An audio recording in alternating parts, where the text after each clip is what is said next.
The Armstrong Air and Space Museum in Wapakoneta showcases the lunar legacy of Neil Armstrong and spotlights our achievements in space.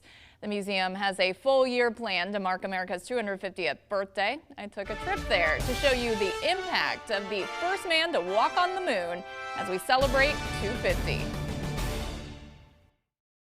Being able to have such a world-class museum, I think, means a great deal to a lot of people. One small step inside the Armstrong Air and Space Museum in Wapakoneta. It's not just national history, it's local history. One giant leap into American history. It's an inspirational story. Ohio has so much to be proud of. I'm really glad that we're able to shine a light on Neil Armstrong. Opening in 1972, the museum pays homage to space exploration and the contributions of Wapakoneta native Neil Armstrong. That's one big job of the museum. Logan Rex is the museum's curator and communications director. That always was alluring to me that, this is a part of history. Like, wow, Neil Armstrong sort of grew up how I grew up. Born in 1930 in a city of fewer than 10,000, Neil Armstrong had an early interest of getting his career off the ground, getting his pilot's license before he could even drive a car. He was getting his pilot's license at the age of 16. His first space mission came in 1966. While he was doing that, he was conducting the world's first docking in space, paving the way for the future of space exploration. Liftoff. We have a liftoff.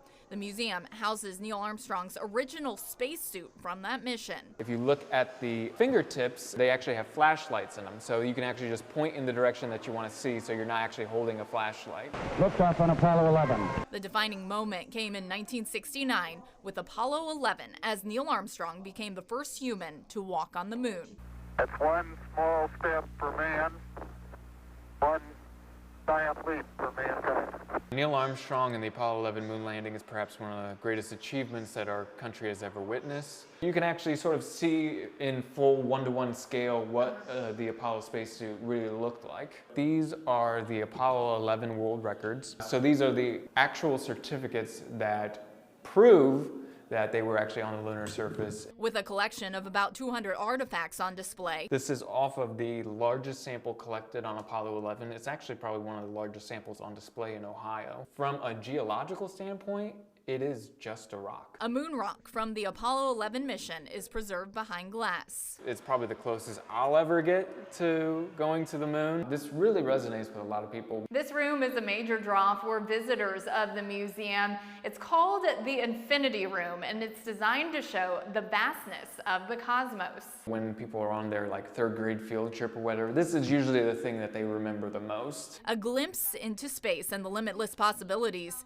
People can even test their hand at a lunar landing. Trying to land on the moon and having this simulator allows people to sort of get that hands-on ability for learning about the Apollo 11 mission. Taking visitors on a journey through time and space, the museum boasts celestial achievements of the past, outlining a path for the future. It seems like the American dream. If you follow your passion and you apply yourself, you can really do anything, and it can even be walking on the moon. The accomplishments of Neil Armstrong showing people anything is possible if you reach for the stars.